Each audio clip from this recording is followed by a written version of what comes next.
Good afternoon, everyone. Well, once again, welcome to tonight's online public engagement session for the Workforce Development and Immigration Strategy Refresh. It is 6:02, and we currently have 10 individuals in attendance from the public, so we're going to go ahead and get started with things. My name is Mark Nardi. I'm a communications officer with the City of Kingston, and I will be facilitating tonight's session. And before we begin, we just have a few housekeeping items. So the first thing is, this is an online public engagement. So a few notes. This session will be facilitated by City of Kingston Communications, but is being led by the city's Department of Strategy, Innovation, and Partnerships. The session will be live streamed on YouTube, and as a result is also recorded.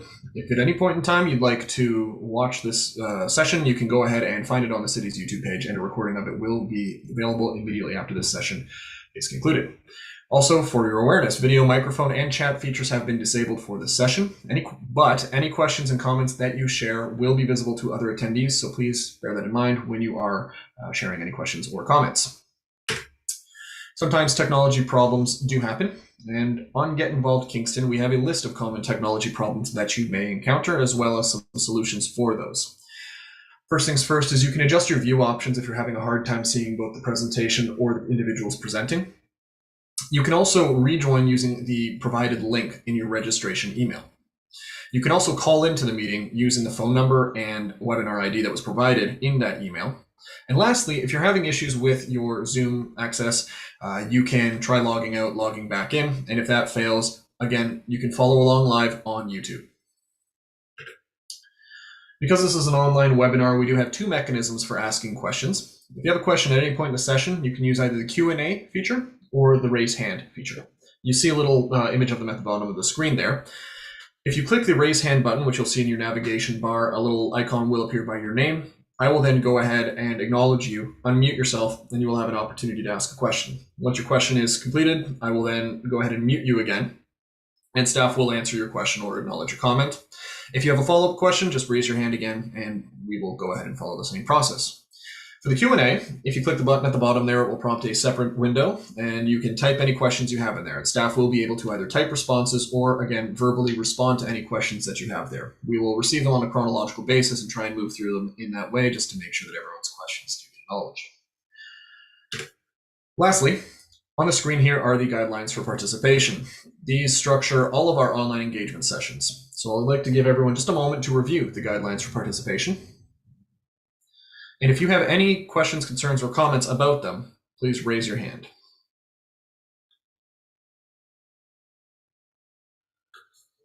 Seeing no raised hands at this point in time, I think we're good to get started with the presentation proper. So I'm going to go and hand things over to Craig Desjardins, Director of Strategy, Innovation, and Partnerships for the city. Craig, over to you. Well, thank you very much, Mark, and good evening, everyone, and welcome. Thank you so much for joining us. Obviously, Election Day, an important time for our community and our province. Hopefully everybody's voted. But we have a great topic and a very timely and important topic to our community and to our province. Workforce Development and Immigration Strategy Refresh. Before I get into the slides, I would like to introduce a couple of other team members who are involved in the workforce development file. We have Tracy Snow, Manager of Rural and Community Economic Development. Good evening, Tracy. And Diana Turkovic, who is the Workforce Development Analyst. She's the person who does most of the work. So we're so glad she could join us here this evening. Next slide, Mark. We're going to try and get through a number of slides. I always do too many slides, so I apologize in advance. We've got a great story to tell. We're going to do sort of a strategy overview, tell you a little bit about what the strategy is. I see from the attendance, there's some people that names I do recognize, some I don't. So we're really excited to see some new participants looking for information. We're going to do a little story about some of the amazing outcomes that we've had and some of the projects that are ongoing still. We'll talk a little bit about next steps. And the most important part to me is an opportunity to hear from you. So questions, thoughts, input is why we're here tonight. Next slide, Mike. So as I present the slide, please feel free to comment in the chat area, the Q&A or just chat area. If you have questions, if you have thoughts about workforce topics, things that we should focus on to a greater degree, or perhaps areas that are less important than today. This initiative is meant to solve your problems, and really the success over the last 5 years was brought about by solving real world and very timely and important problems to businesses and individuals in our community. Next slide. So I always like to start with a bit of a brag. We have a great deal to be proud of in Kingston. I won't go through all of these, but just some reflections. It's always good to validate what an amazing community we live in and how blessed we are to be here. Lots of, again, things that were pre-pandemic, during the pandemic, really reflecting that Kingston is really has a great place to live, work, and play, and this needs to be used to our advantage as we move forward post-pandemic and look for economic growth and recovery. Next slide. I love data, so most people don't. I had to include this because I really wanted to give people just a quick snapshot of sort of where we are. And again, the pandemic has impacted people very differently. It's been impacting different sectors to greater degrees. But these are some numbers that not just on sort of past performance over the pandemic, but some predictions looking out into the future. And we are very, very fortunate that the stats, these are from Conference Board of Canada, are indicating some very, very positive numbers for our community. Again, returning to pre-pandemic levels and exceeding pre-pandemic levels on employment, per capita income, population is coming back very strongly. Housing starts, again, a very important topic in our community, showing very, very strong numbers. Retail sales, again, completely bounce back. Obviously, inflation is something that we're all paying very close attention to, including the Bank of Canada, who raised interest rates again today to try and make sure that we don't get overheated as an economy. But again, the short to immediate to longer term prospects for Kingston are very, very strong, and that's something we obviously want to make sure that everybody has an opportunity for employment, and that our economy is healthy and everyone is taken care of. Next slide. So a little bit of an overview. Next slide, Mark. So as some of you may be aware, City Council at the start of every term sets economic or strategic priorities. We're fortunate to be specifically referenced in Council's strategic priorities for 2018 to 2022, specifically under strengthening economic development opportunities to invest in innovative workforce development and in-migration strategies. So this has been a major endeavor. It's been quite an active file and made perhaps even more important due to the employment impacts of the pandemic. Next slide, Mark. So the strategy originally back in the strategy development started in 2016, 2017, was really a 15-month strategy. And it was an entire process, quite exciting. It was happening just as I joined the City of Kingston. 150 participants from, I think, about 80 different organizations, cross employers, employment service providers, job seekers, the not-for-profit and for-profit, post-secondary education. It really was an incredible community endeavor. And this strategy was created by the community, for the community, was endorsed by Council in 2017, and we were provided $200,000 to implement the strategy as part of a kickstart to get things rolling. Since then, we've been incredibly successful, thanks in a large part to our great community partners in securing over $2.5 million in grant funding from federal and provincial and foundation support. Really it's been the critical engine to drive some of the amazing projects I'm going to describe. So next slide. So a few highlights. There are 16 recommendations in the strategy. I believe if we haven't got the full strategy, original strategy on our page on the Get Involved, we'll make sure that gets put up. It's a little lengthy. I think it's about 300 pages long. Read the Cole's notes or the executive summary. There are 16 recommendations in the strategy focusing on attracting, developing and retaining talent in our community. And the initiatives that we've designed, and I'm going to talk about this evening, are applicable across sectors to establish a community-wide framework. So again, it's not focused on just one sector. It is to focus across and really create programs and resources that support our Kingston area employers in the recruitment and retention of talent. Next slide. So I mentioned, I've said partnerships a couple of times already, and I can't say enough about it. This is another brag slide for me. The incredible collaboration from organizations across our community. The success of this strategy is in this slide. It's the commitment and contributions from each of these organizations in terms of staff time, financial resources, acknowledgement. It's really been an incredible collaboration, and to each of all of these groups, we're so grateful and really looking forward to their participation in this refresh, and certainly very, very pleased, and we welcome new additions to this collaborative spirit. Next slide. So all those organizations really in the strategy allowed us to create 7 working groups. Workforce Development Initiative, WDI. I'm going to be careful with all the acronyms we have in government. The working groups were very much driven. These were not governmental, and not to be anti-government, but these were very much working groups. These were about getting together. These were usually 1 hour in length. It was about getting stuff done and being driven by the participants. So really focused on employment brand, developing that marketing piece, the data analytics, the inclusive workplaces, strategic HR, dual career support and career pathways, and tapping into talent. Again, all of those, I think there was at least 81 members of all those committees. And again, devoted hundreds of hours of time to make some amazing projects. Next slide. Next slide. The outcomes. So it's coming near the end of school year, so I can't resist having a report card, especially one that I think is as good as it is. So these were the 16 recommendations that were laid out in the strategy, and I was very critical of our job to make sure that we were very honest about ourselves, and pleased to see that 14 of the 16 we can say with great confidence we have addressed. The 2 that we haven't worked on, one of them was really a focus around summits and conferences.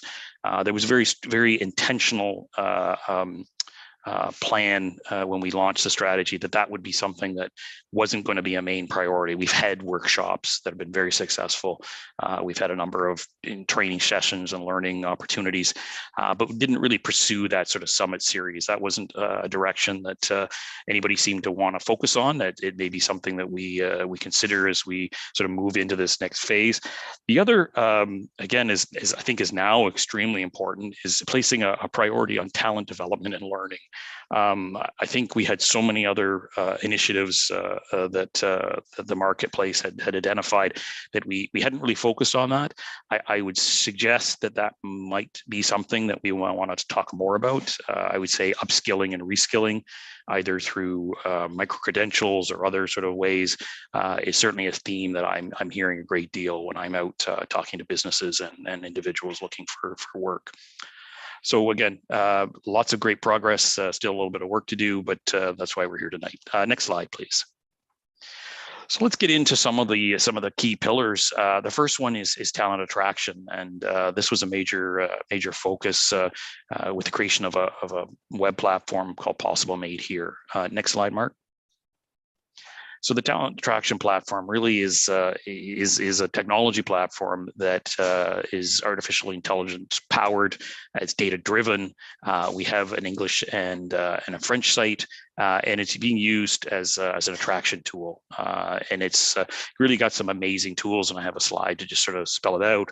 But again, it's using technology in a very friendly way as a tool to make people aware of the value of our community, both for job seekers, but also for employers. Next slide.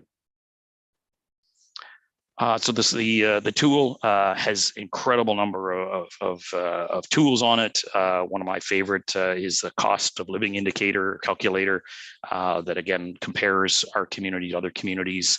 across Canada in terms of relative cost. Again, we fare quite well against most communities. A detail of the communities, the neighborhoods in Kingston. Before this project, I didn't realize there are actually formally 42 different neighborhoods. And each one has an incredibly different and unique and exciting flavor and character. So it was a really interesting experience to actually go around and capture images. When we went online, if you want a picture of City Hall, we've got lots of those. To the opportunity to actually take some great shots of across Kingston, the East and West End was a great experience. And again, this can help through a quick little quiz, what you're looking for, an urban or rural experience, or connection to certain types of features in a community. There's actually an amazing tool to play with that, and there's great interactive maps. There's really some amazing components of this. Next slide. In addition to in sort of the attraction piece, these are tools that we've added over the last 2 years, really to address some of the challenges of job seekers. This is actually a job board that aggregates 28 different job boards in our community, and it's not meant to replace them. We work very collaboratively with them. So every morning at 3 a.m., we scrape all of the new jobs that have come on. This was taken a while ago. I think there were 27 or 2,800 jobs when I looked the other day, and really sorts and shifts, removes doubles and errors, older postings, remove those, and serves it up in a very simple and clear way. Again, a one-stop shop. If you want that position, the relationship management, business banking, you go to the post, it takes you back to the particular job board that we scraped it from. So whether that's Keys or SLC's board, it really was, from our feedback, people were finding it very confusing to try and search through these 28 different job boards. So again, incredibly valuable tool. But by doing this, we're getting a lot of information, a lot of data. So next slide. So what are we doing with that data? It is a treasure trove. One of the things that I hope to do in this coming year is to engage with some researchers at Queen's and St. Lawrence College to really sort of dive into the data. But again, we do a monthly demand report that shows which occupations are the greatest demand. Are there more jobs being posted than there were last year, last month? Are there more employers? What are the employers that are posting? What types of jobs? We've just added, I think I've got another slide. Next slide, Mark. Actually, maybe I didn't, so we'll just leave it at that slide. But we have added new features that sort of highlight the skills that are in demand, what language of the jobs are in request. Again, trying to make sure that we provide as much detail about the jobs that are available to those that are seeking the jobs. We also have an amazing tool that actually promotes career pathways to understand how you can move from one job to the next and what you might need in terms of employment. And that gets into the latest update, which was done just this past spring. Some amazing tools that were developed with our partners at Smith School of Business that are really focus on the whole area of skills development, and some amazing tools for both the job seekers, but also for the employers to help them make better job postings. Next slide. So the tools can scrape your resume and search for skills-based language. You can actually recommend language that maybe is missing that you might not realize, and it compares it to the jobs that are available. And this is I sort of put my resume in, and it pulled up this portfolio manager employee experience job in Ottawa, the city of Ottawa, and it told me that these are the skills that I have, but if I want this job, these are some of the other skills that weren't captured in my resume. So I may have some of those skill sets, but it wasn't evident in my resume. So I would need to either bump up my resume or go and get some more training. Again, amazing tools, the power of technology. Next slide. One of the other projects that I think has had the most longevity and one of the greatest impacts is the development of the Workplace Inclusion Charter. This began in 2019 with the development of the Workplace Inclusion Charter. Again, the importance of equity, diversity, and inclusion cannot be overstated. It's not just the right thing to do, it's a competitive advantage for businesses. It's an incredible source of talent that we as a community have already recognized, and I think the progress that we made over the last 2.5 years has really positioned us incredibly well for the future. So the charter enables employers, service providers, groups that are systematically excluded from the labor market to collaborate on creating a more conclusive work environments. There are 29 different tools. There's a process that helps you assess your current state. So a business can come in, assess, sort of where the low-hanging fruit is in terms of projects. They'll help you implement the tools, and then they'll further assess how well you did. All businesses in Kingston can participate in this program at no cost. And I think we've already exceeded the number. We're up to over 30 or 40 different businesses, big and small. And the reviews have been just extraordinary. And we're very fortunate that we've had some additional funding that was just announced from Future Skills Canada, federal government, to expand the program. So you're going to see some more great information coming out very shortly. Next slide. Another amazing program that we've created is in partnership with our good friends at Keys Job Center is the Dual Career Support Program. One of the things that was identified, one of the pain points that was identified with our partners when we created the strategy was companies attract an employee to our community. They move here, but their spouse can't find employment and they can't get integrated into the community.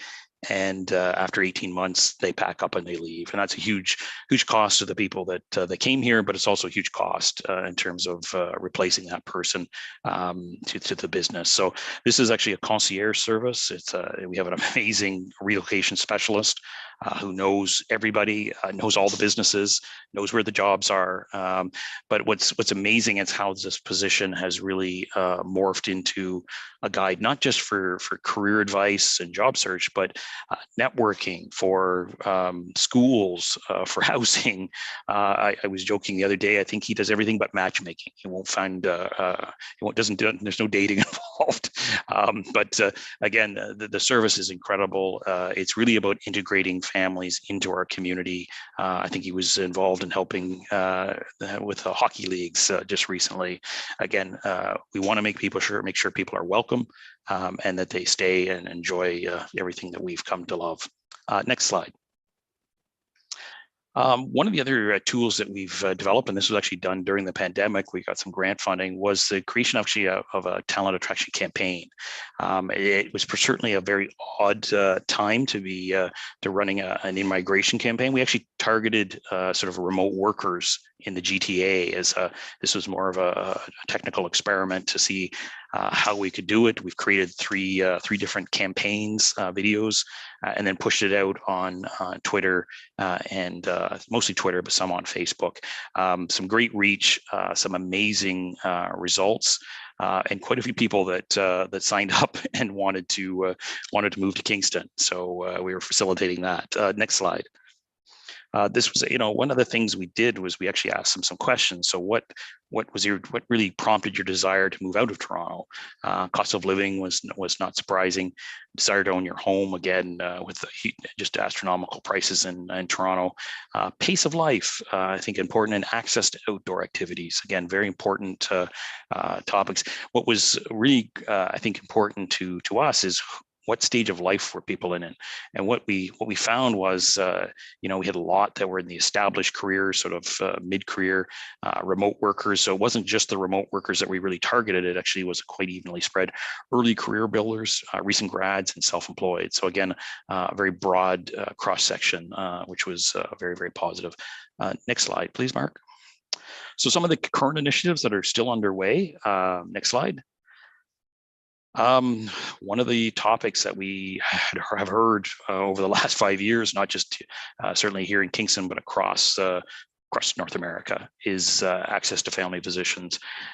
This is obviously an important health issue, but is absolutely an important workforce development issue. If you move here and you can't find a family physician, that's a serious barrier. So City Council during the last budget process was very foresight and very generous, and has committed $2 million over the next 8 years to launch a physician and attraction and recruitment campaign for those doctors who want to sign a return for service agreement. There is a $100,000 incentive paid out over 5 years. They also have access to that dual career support program for their families that I talked a little bit about earlier. So again, very attractive. Next slide. I think we've got a little bit more information on that. We've got the link there in blue. If you want to have a look at we had some great support from our family physicians in Kingston and from the clinics. We have a CRM that tracks and pulls in the contacts. We've had a virtual dinner with the graduating class at Queen's University from the School of Medicine. And we'll be having actually some good news announcement later this month. So stay tuned for that. I think everybody will be very, very pleased with the progress we made. Very strong progress. Next slide. Another great program, and I had to throw this in because I can't sing the praises enough about this. The Low Income Health Benefit Program. This is a commitment from City Council again, providing annual funding to support grants to individuals. Working Kingstonians whose income fall below the low income measure, plus 15%, are eligible for this benefit. I think it ranges from about $1,500 to $2,500. I don't want to get that wrong, but this is quite significant, and it's really to help with to provide employed residents with vision, dental, and prescribed medication benefits. So again, I encourage you, if you know somebody, if you are somebody that this may apply, please check the link. I have to say, I think 3 out of the last 5 years, some money went unspent. And we hate that. We've dedicated resources to this program, and we want to see people take advantage of it. So again, a very important demonstration of our community's commitment to help everyone. Next slide, please. One of the other great projects, very proud of, was a collaboration between our friends at Keys, St. Lawrence College in the city, and this funded by our friends at Queen's University. The WeCan Women's Entrepreneurship Program is the Women's Food Business Incubator, and really was a program targeted specifically for women with barriers to employment, to teach them first some business skills about how to start a business, but then culinary skills about how to create their product, how to price it, how to bottle it, and then how to sell it. Great program. We had, I think, 40 women that went through the program. Some amazing food, some amazing Brazilian sweets. Anyway, some great stuff.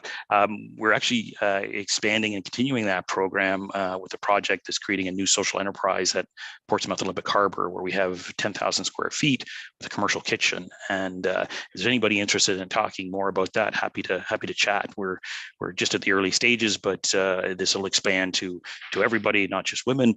But yeah, it's a very exciting way to take advantage of our rural sort of culture, rural heritage, and our passion for food and for restaurants.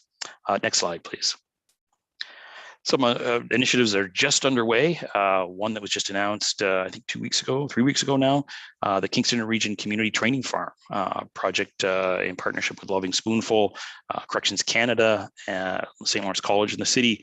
And it's about teaching individuals, the farms in our community, 129 in Kingston, but also in the surrounding area, are really desperate for staff, for trained staff. So this program will provide training. We've got 5 acres of land just by the Collins Bay Prison to actually grow food. The food will go into the food bank, and people will learn how to grow the food. So again, great project.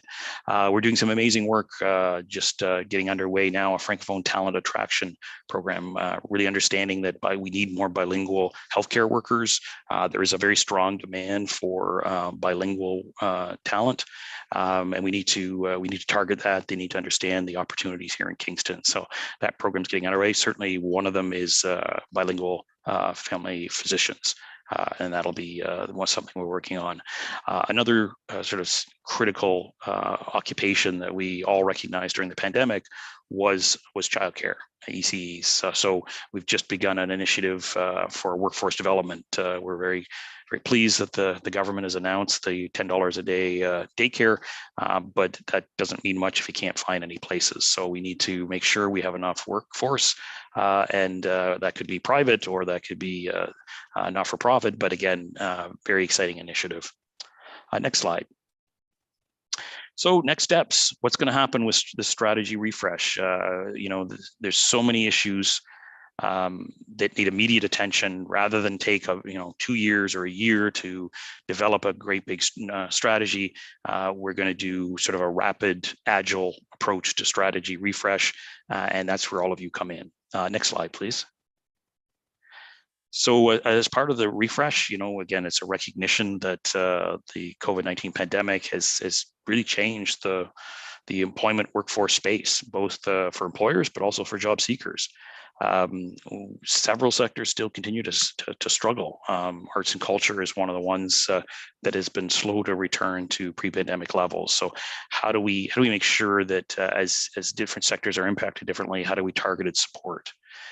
Talent attraction and retention has become very complex.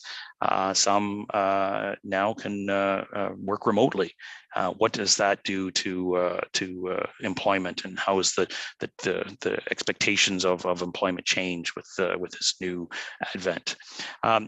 I think ultimately, though, the real intention here is to create community level workforce initiatives.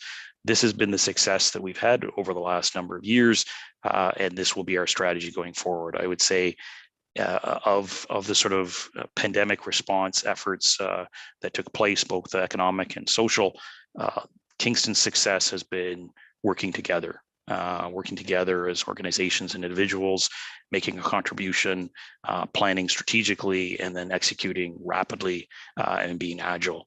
And I think Kingston is very well positioned to excel. And I'm very, very positive and very confident in our community. Next slide.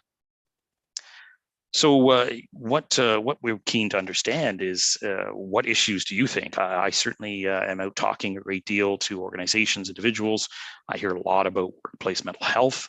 Upskilling, reskilling is again a theme I'm hearing. Need for accessible day childcare, really important. The refresh, really, we're trying to capture the complexities that we're currently facing in the labor market and trying to anticipate what's going to happen next. We don't have a crystal ball, but again, collectively, we have incredible insights, and I know we can call upon all of you to share your knowledge. Next slide, please. So engagement opportunities. So we have events like tonight. We're seeking feedback on our Get Involved Kingston page until June 23rd, and the link is there. Again, we have a number of discussion questions. What are the most urgent workforce issues our community needs to address? What are the most significant workforce challenges that business owners are facing? How has COVID impacted staff recruitment and retention? How has the pandemic changed the employment experience? And what are the most significant challenges that job seekers face or employers face going forward? All very, very meaty and important questions that need input. Next slide, Mark. And there's a number of focus groups that we're putting together, and Mark has just put up a poll. If you would like to participate, we do have your email addresses.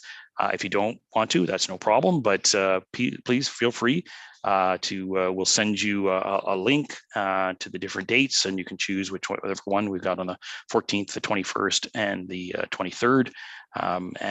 We would love to have lots of involvement.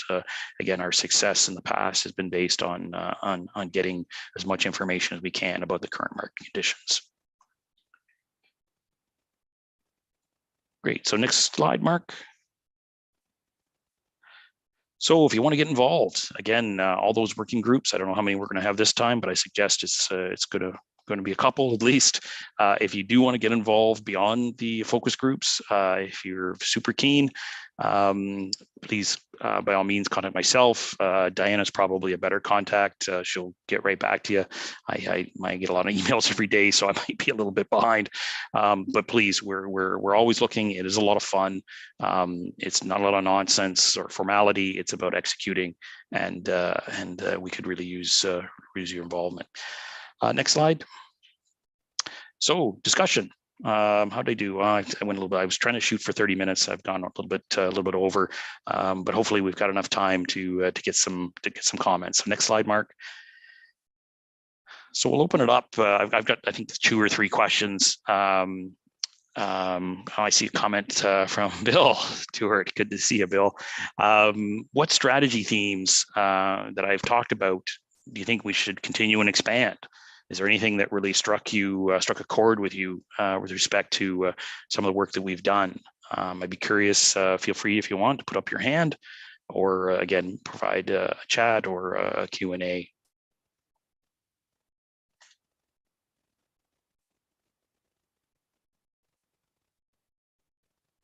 While you think about your questions, I see Bill sort of commented about the upskilling and micro credentials.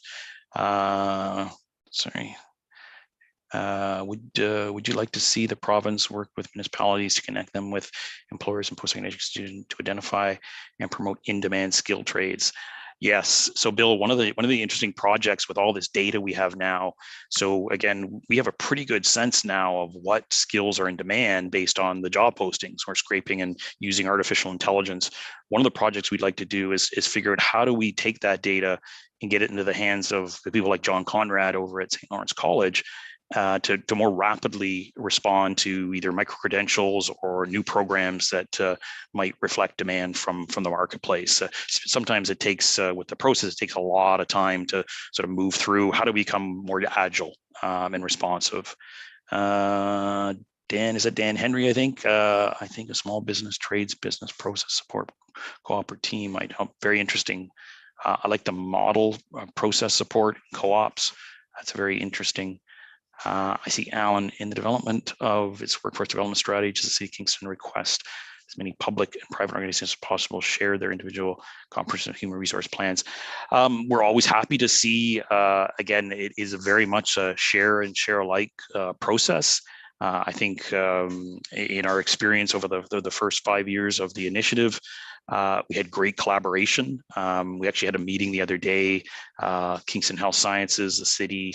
There were 5 or 6 people, and we were talking about leadership development and how a lot of our big organizations in Kingston are spending a lot of money on leadership development, and how could we pool our resources and design some custom content. Since we trade staff so often, it could be a great opportunity for sort of shared development of resources and make our money go a little further. Healthcare providers and childcare providers attraction programs is very interesting. Thank you. That's great. And other small businesses, but really working with a friend. I just have installed some different home renovations. The work is fantastic. Communication, the process has been bumpy. Okay, so that's maybe to help with. Actually, we're just about to hire a business support analyst to sort of help small business find their way through. Sometimes government can be a little bit confusing. Lots of process. Obviously, we have to keep everybody safe, but we don't want to hold anybody up. So expect an announcement soon on a new business support position that's basically a concierge for your business problems to take care of all your paperwork with the city. Anybody have any questions? Well, maybe we'll move on. Next slide, Mark. What workforce pain points or challenges should we address in the updated strategy? So again, I mentioned workplace mental health, but I'm wondering whether there's other sort of themes that are out there that you think we should explore. Again, I'm happy to see the chat, but if somebody wants to raise their hand, happy to see that as well.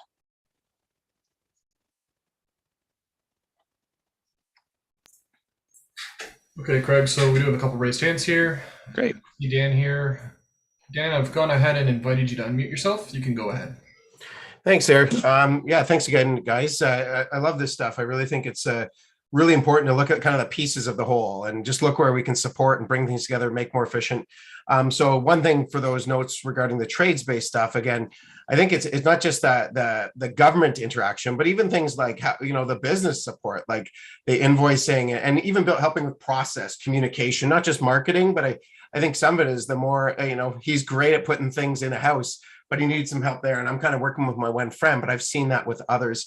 The other thing I think workforce, the pain points and challenges, even things like I've seen, like hiring is hard. So what type of support for hiring, like even interview questions and stuff. And again, maybe not, and maybe helping with interviews, right? I'm making this stuff up there, but it's just I've just really watched a lot of the pain points. I'm watching my uncle who owns a quite successful business, others, and they're balancing a lot of things, and they have to be like experts at everything, and it's hard because there's a lot of stuff changing. So yeah, how do you layer up some of those kind of skill-based things, and then create that concierge service? That's what people want, and I think it goes a long way for the money too, because it actually gets it done. It's not, you're not just another billboard necessarily. And nothing wrong with billboards, Craig, if you have some. No. But toolkit. I love that idea of toolkits, Dan. That toolkits, but then support practical, with it. Yeah. Somebody you can phone if you don't understand. Yeah. You want some advice. Yeah, thank you. Yeah, those are the two random ideas, but kind of different, but I think they kind of come together. Great, thanks, Dan. All right, we also have a raised hand here from Alan. Alan, you can go ahead. Hi, Craig. Thank you very much. Great presentation to date. Really exciting. I'm just wondering, what are we doing to provide a bridge to promote employment for recent immigrants who are already here? Many of whom have credentials, but they don't necessarily match North American, Canadian, or Ontarian credentials. So is there a way to promote, and I'm thinking everything from trades to healthcare, accounting, administrative professionals, just so that they're here. They all are anxious and eager to work. It's just that they are being, there's a barrier for their credential recognition. Great question, Alan. And, one of the projects I didn't mention that we developed early on was a professional internship for newcomers. And what we found were there were an awful lot of professionals that were newcomers to our city. Some were spouses of grad students that were here. Some, again, spouses of others who'd immigrated to our community. And again, had amazing credentials. They were engineers. They were, again, professional accountants. But they didn't have a network here. They didn't really know Canadian business etiquette. Canadians, we always think that we're very normal, but there are some peculiarities to Canadian business etiquette. And again, the opportunity, oftentimes these internship programs are designed for people right out of school, and that's great. And they do have challenges getting employment, but opportunities to get some of these higher skilled workers integrated, I think, is important. There's certainly been a lot of lobbying, advocacy work being done about the credentials. Some of the credential stuff obviously is controlled by the province, but again, the recognition, especially during the pandemic, of doctors that couldn't practice because they didn't have the official certificate or approvals of the province. I think that kind of thing has to, especially with retirements in the healthcare sector, we're going to need collectively to sort of address this serious problem. So great question. Thanks very much, Alan. We also have a comment in the Q&A here, noting that transportation amongst low-income households is becoming challenging with the price of gas and limited bus routes. It is a barrier for employers and job seekers to connect when they can't afford to drive to work. That's a great point. Thanks for bringing that up. I think it's a great, one of the, so obviously the city of Kingston is been very aggressive in the development of our transit system. We are introducing another new route later this year. One of the things we're now exploring also is how do we look to connect the neighboring communities? So understanding our rural transit and connectivity. Both the federal and provincial government are very keen to see the employment benefits of connecting people to jobs. And if the only barrier is actually transportation, that seems like an awful waste. So I think you're going to see some funding come soon, and we're going to be hot on the tail for that money. All right, great. And we do have another comment from Bill in the chat. It would be nice to see regional immigration pilots permanent to attract skilled immigrants to communities facing lower negative population growth. I think not only does it meet our employment needs, but that diversity provides so much value to our community. Vibrancy and difference is what we celebrate in Canada. I think that's a great initiative.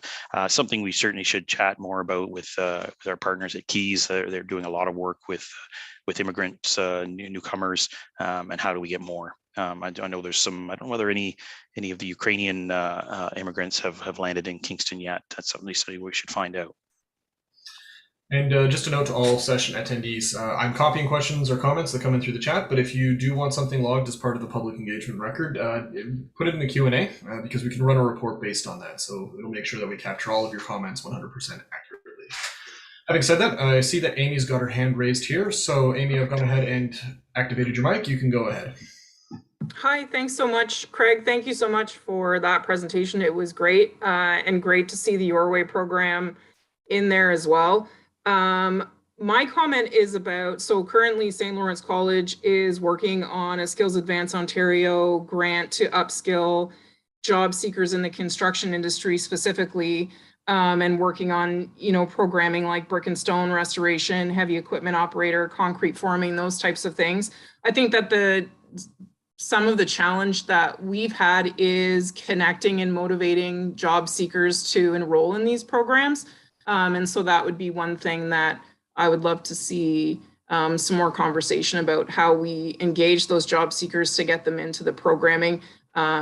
We did also a machine operator course that included lathe, milling, welding, and those types of things. And same type of challenges is really getting some job seekers into the free training programs to upskill. That's amazing. Those programs are I know, incredibly successful, but yeah, the struggle to get applicants is worrisome. I think maybe a more coordinated effort, almost a clearinghouse of opportunities. I think one of the things we all struggle, and it's not just about workforce, is awareness. Everybody is going. We think that social media is the panacea of all our problems. We just post it, and all of a sudden everybody should know. But again, working more collaborative. I know during the pandemic there was a lot of success. We actually have I think 6 or 7 organization of marketers that meet about every quarter. It's gone down. It used to be almost every week during the pandemic. But how do we coordinate and share information within our networks? Oftentimes, some networks, there's some overlap, like a Venn diagram, but some don't. There's lots of people that aren't getting this information, and who again could avail themselves of these amazing skills development opportunities.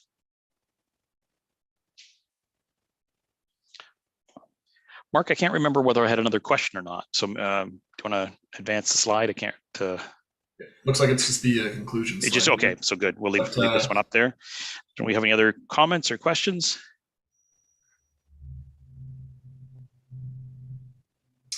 Oh, Dan's got to log off. No problem, Dan. Thank you so much. Hopefully we can count on you to be a participant.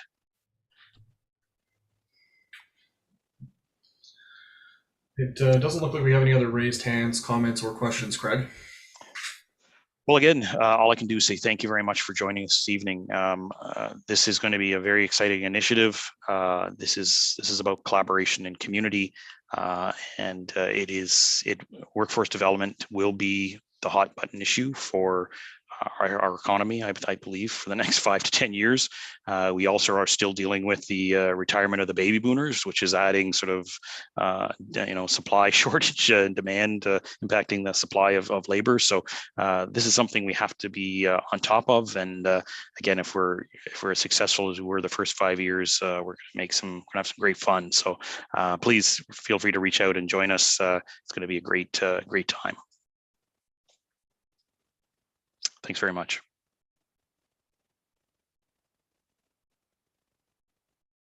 It's great to see you back too, Bill.